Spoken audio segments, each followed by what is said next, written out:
Hi friends, Dean here with Escape to Gaming. Today I'm going to do an exciting unboxing of the new Dead Island 2 LA edition, as it's called. I don't buy too many special editions. I did buy the Saints Row reboot special box set for that one because I wanted the expansion pass and some of the extras. That one wasn't very much money, but this one was a little bit more at $100, but well worth it. I'm going to be showing you this. I'll start off with this. This is the LA edition Dead Island 2. Really nice, handsome box, and it's just very, very cool. So I'm going to be showing this right away. And then when I'm done, I'm going to have just a few pickups and things and gifts that I've got recently, since I'm in kind of a unboxing mood. Later I'll have gameplay impressions from the game because I'm really excited to play it. So anyway, I'll get right into it and show you what I've got. Here's the Dead Island 2 unboxing.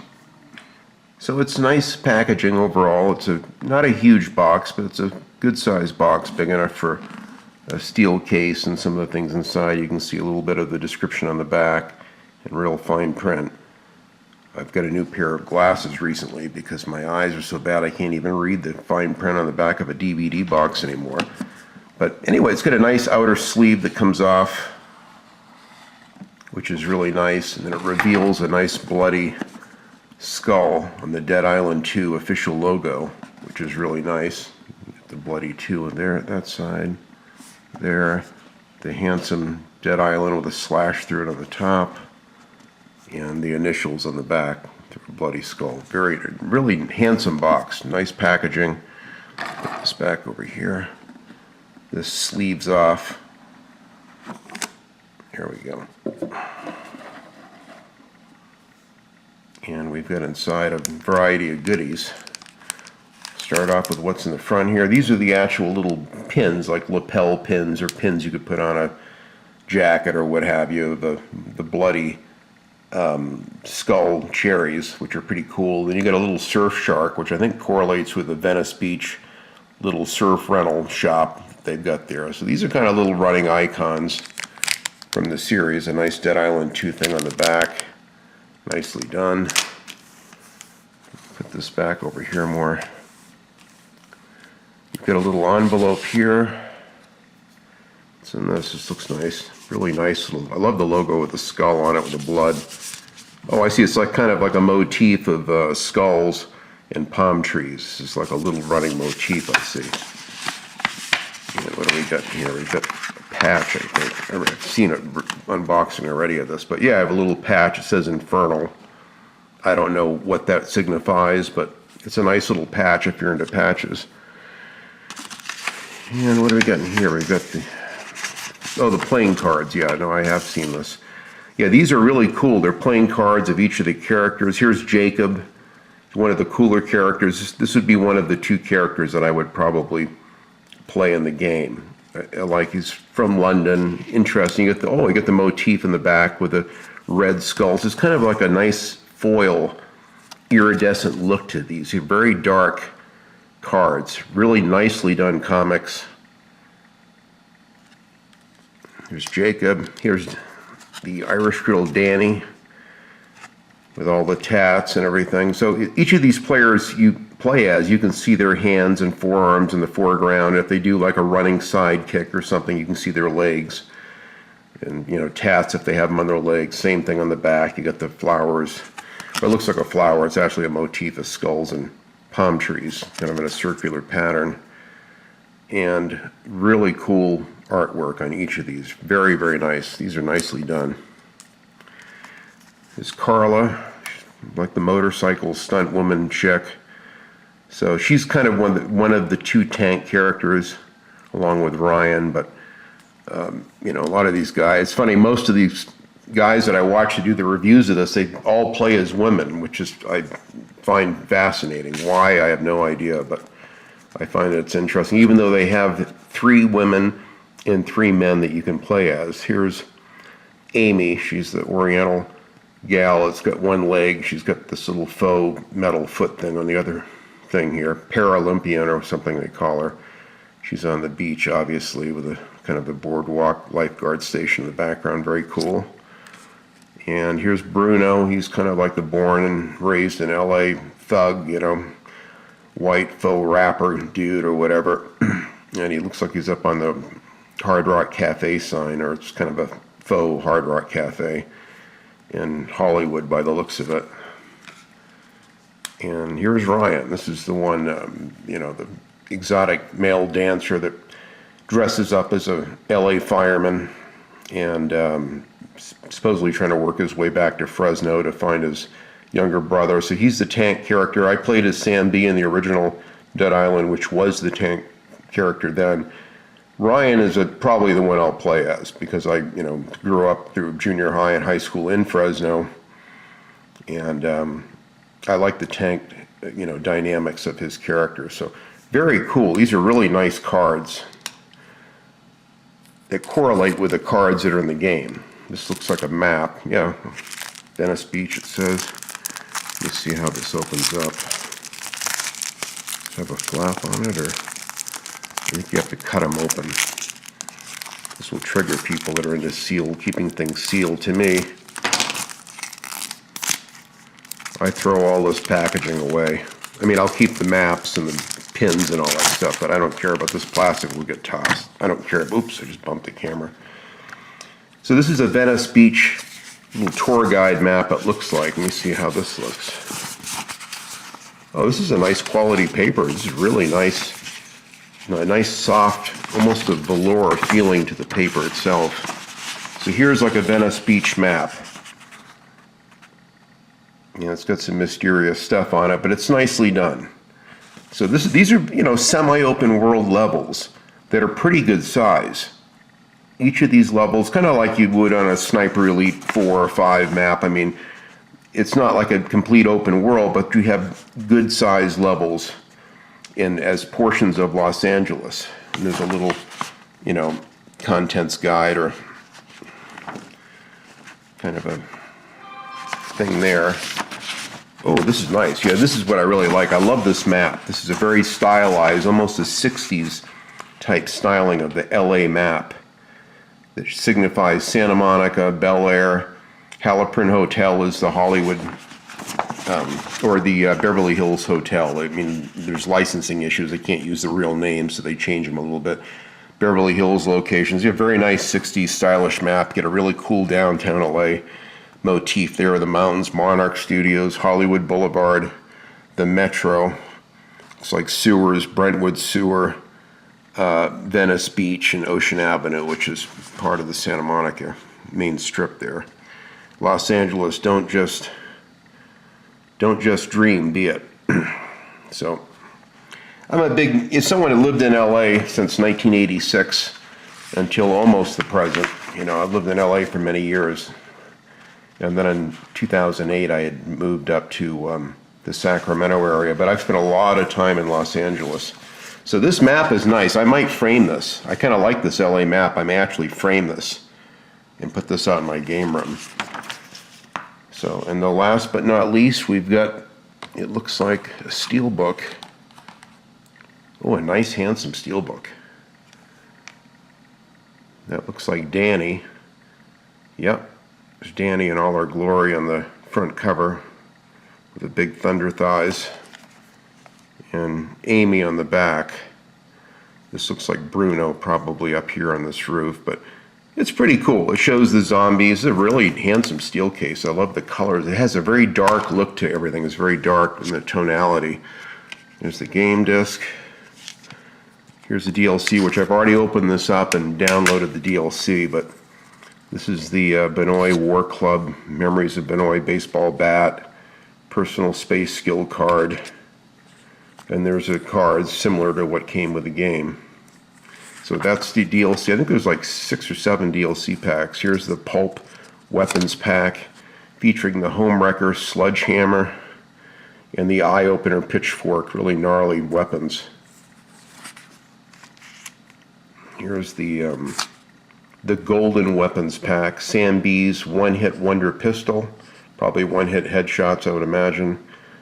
Abula's Ash's Mace, whoever that is. I don't know if she's in one of the other Dead Island games or not. From Riptide, I'm not sure. Here's the expansion pass. This is going to be the one I'm waiting for. This is one of the reasons why I got this edition, because I want to get all the expansions and DLC that with this game. These will probably be additional areas in LA. They could even continue the story to a more conclusive end. Apparently the story ends relatively abruptly, as they're obviously setting up for something in the future.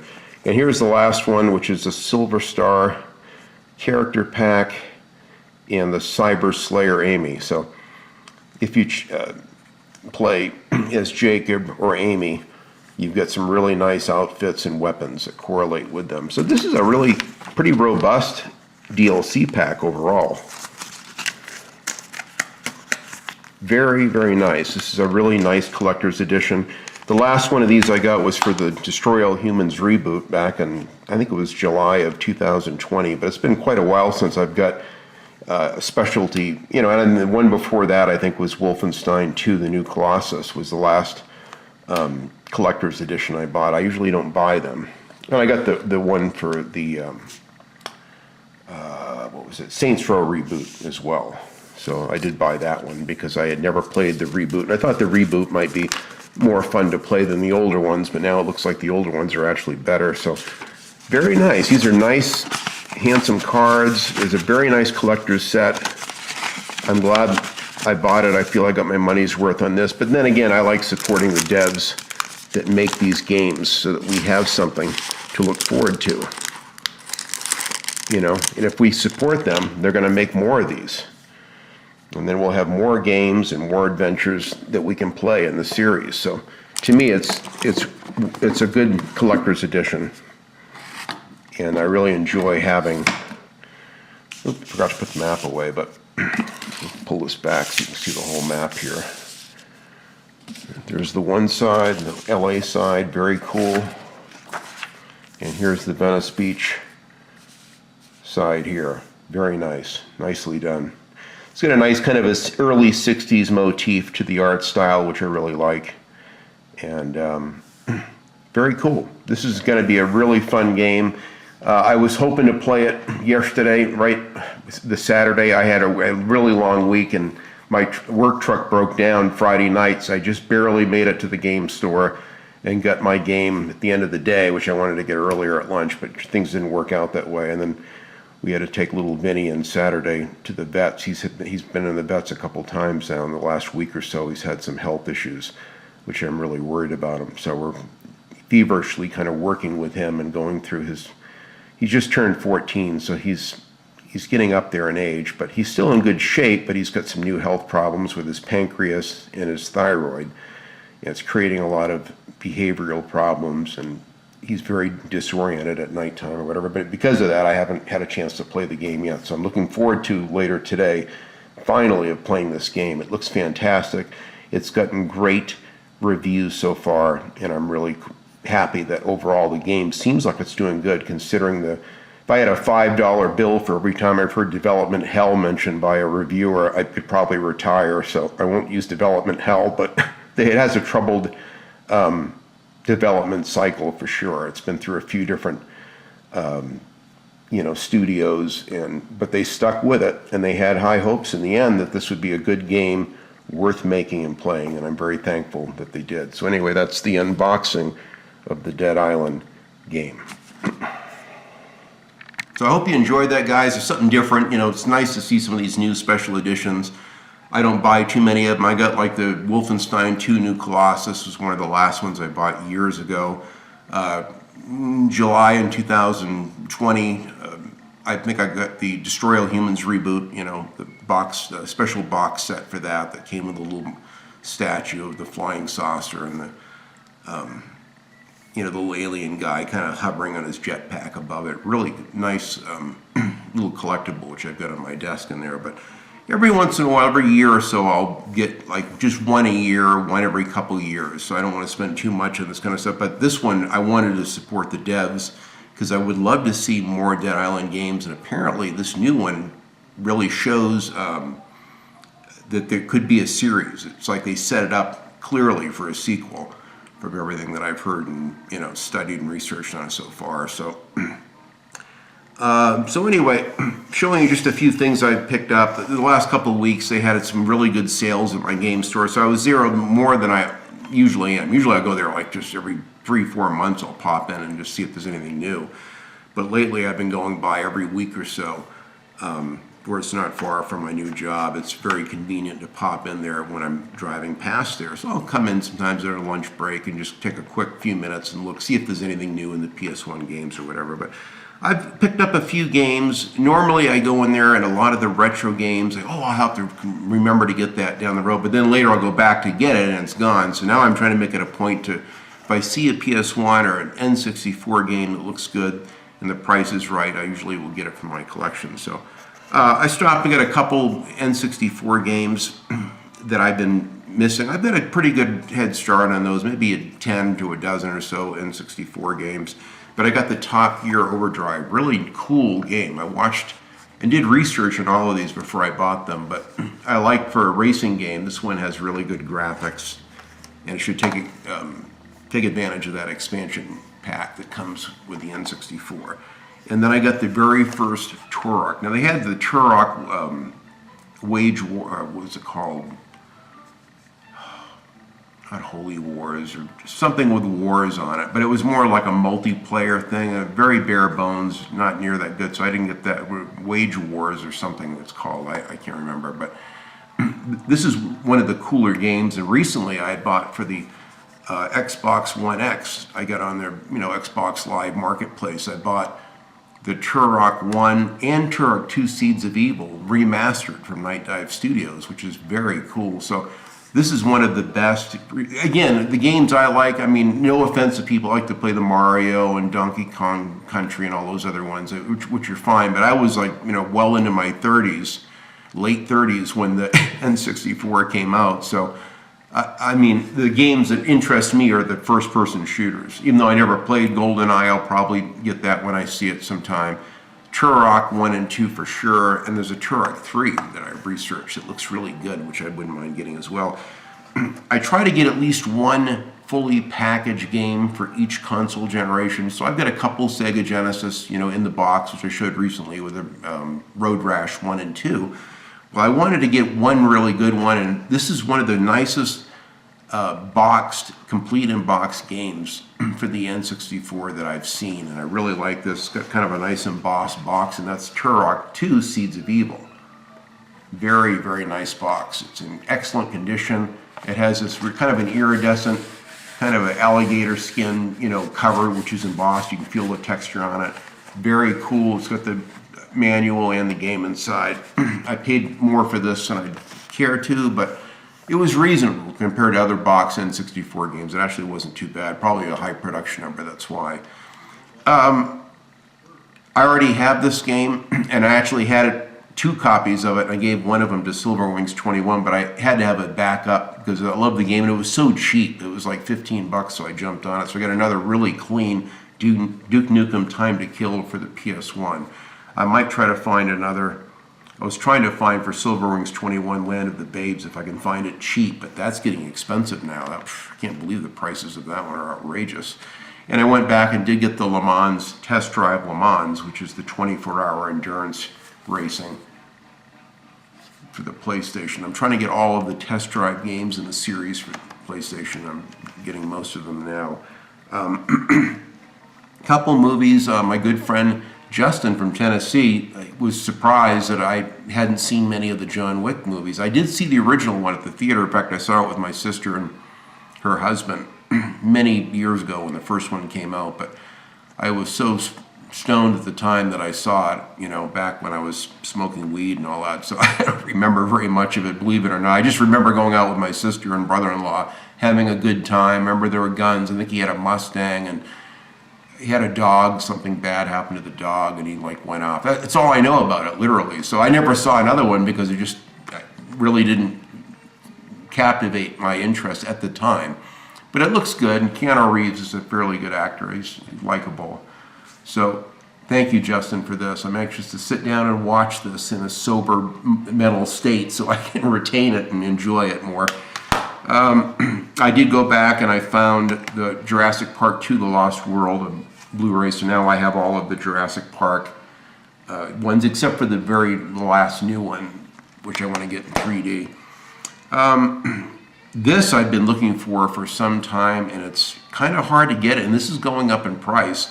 I have all of the original God of War games for the PlayStation 2 and 3, except this one, and that's the Origins collection, which are the PSP games, kind of remastered and brought up so you could play them on console for the PlayStation 3. Very happy to have this. This is one of the last, like, literal 3 or 4 games that I want for the PlayStation 3. I only have a couple left. Like, there's the Godfather Dawn edition for the PS3 that I want to get.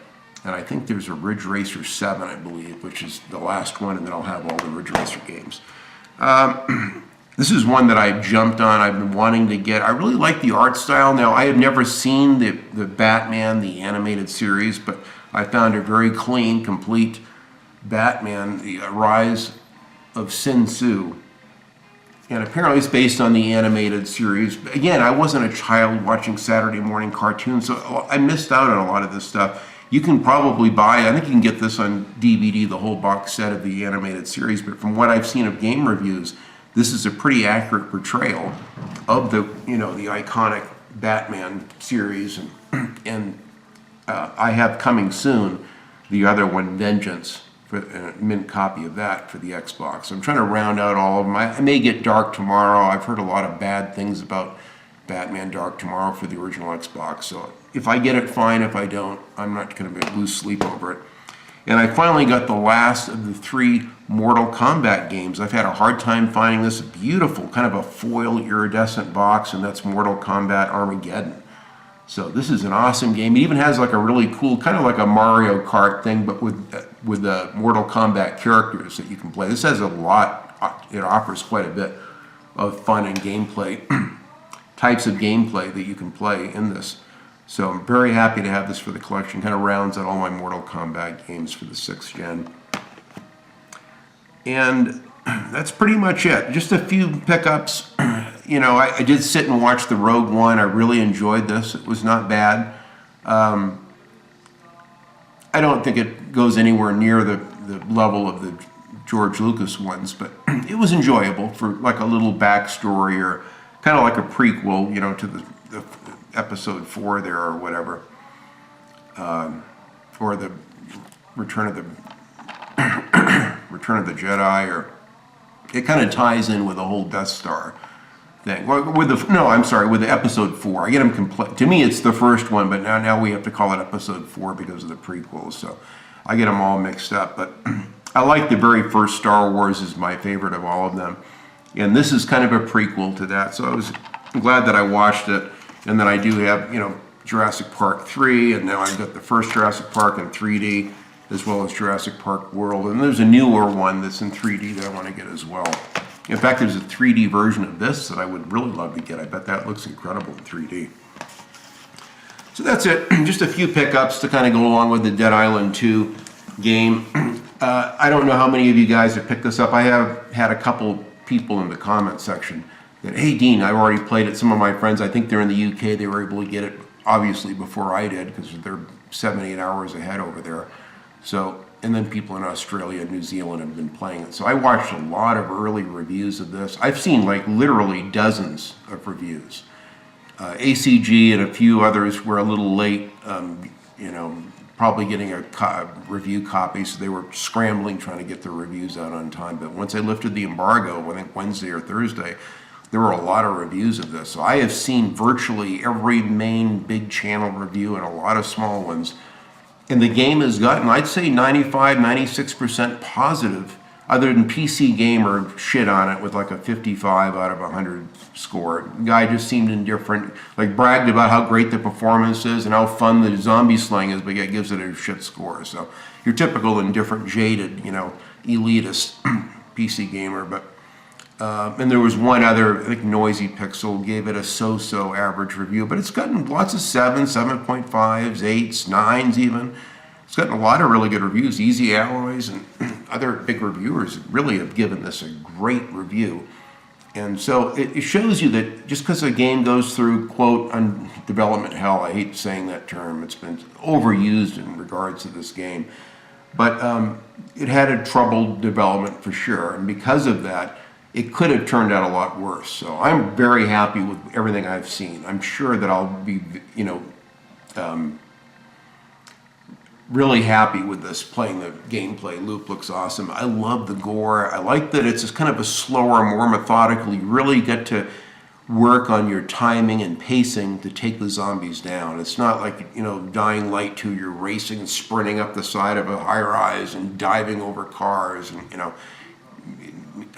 flying through the environment and quickly racing away. This is slower paced. It's like it's more cumbersome to get away from them, and you have to really think carefully. In a more linear game like this, there's a lot more, I think, strategy in getting through the combat. And I think because of that, the combat can be very concise and, methodical and more satisfying based on a close and personal combat style and combat loop or gameplay loop that's in this. I think is very cool. And I think that what you don't hear a lot of reviewers saying about this is probably similar to Mad Max. Mad Max didn't have the greatest story, ever told in a video game, or let alone a Mad Max, story. But the story that was there with the cutscenes in conjunction with the world building is what made Mad Max so good. And what I see in this is the people that have taken the time to go off the beaten path, do the side quests, and really get into this game are finding that it tells a lot of the backstory of what happened. There's tie-ins with the first Dead Island and maybe even Riptide. It's very cool. So I think that if you take the time and invest in the game, you'll get more out of it with the story and the narrative. As simplistic as it is, it's a fairly typical zombie story and some of the very similar tropes that you've seen in other zombie games and stories and films. But I really like what's in this from what I've seen, and I can't wait to play. I've already got it downloaded. I already opened the game up, installed it, got the day one patch. I've got all 6 or 7, DLC, all the codes redeemed and in the game, ready to go. So really excited to get to this. So unfortunately, poor little Vinny, and comes first, and it's always something. Every time I get a big game I'm looking forward to, guaranteed there's something that's going to sidetrack me or get in the way, and I have to put it on the back burner, which is unfortunate. But that's life of being a real gamer. You game when you can, and I do YouTube when I can around my busy life and hectic life schedule. It's kind of a work-life balance thing, and I do the best that I can. So anyway, guys, thank you for watching. If you got Dead Island, let me know what you thought of it so far, and if you're planning on getting, I know many of you will get it down the road when it's for $20 or $15 at a bargain bin or whatever to save money. And I certainly understand games are expensive today, but this is one that I surprisingly really enjoy. When I heard it was coming out recently, I said, Dead Island was one of the more fun games I played back in 2011, and I really want to see this series continue. Nothing against Dying Light, but I like the emphasis is on the zombie slaying and hacking and dismemberment and the minutia of that combat loop, and I think that's what's going to make it fun anyway. But that's my 2 cents on it, guys. Thank you very much for watching. Enjoy your games and your game collections.